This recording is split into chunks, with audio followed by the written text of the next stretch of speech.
guy Hello? Hello, is this Dr. Fernyhough? Hi, can you hear me now? named Charles Fernyhough. I'm a writer and developmental psychologist from Durham University. And we were having this conversation with him about what happens to young kids when they learn words. Orange juice, apple, DJ, thinking. Like that, like what happens to the way they see the world. And in the middle of the chat, he said something kind of radical, which was that before they have words... I don't think very young children do think.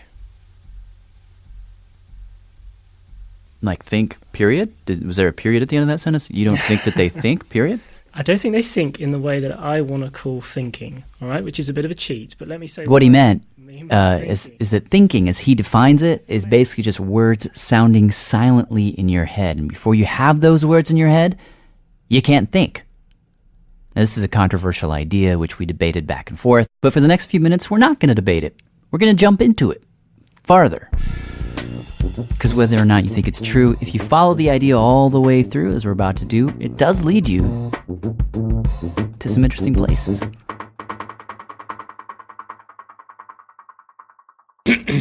So, first of all, this whole idea, says Charles, goes back to this Russian guy. Russian psychologist.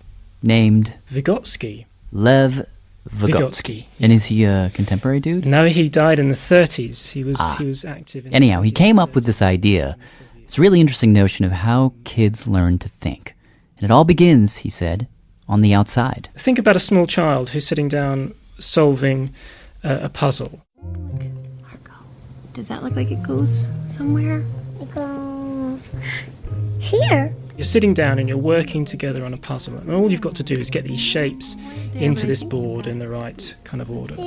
If you watch any kid with their parent anywhere in the world doing this kind of thing, you'll see them thinking together. No, that doesn't have an edge. The child, for example, picks up a picture of a boat and says, where am I going to put this boat piece? And then the mum says, well, have a look at the shape. Stella. And then the kid looks at the shape and says, oh, it's got that pointy bit there. And the mum says, right, well, can you see anywhere on the board that has a pointy bit?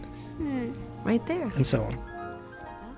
According to Vygotsky, this is the beginning of thinking, this kind of dialogue.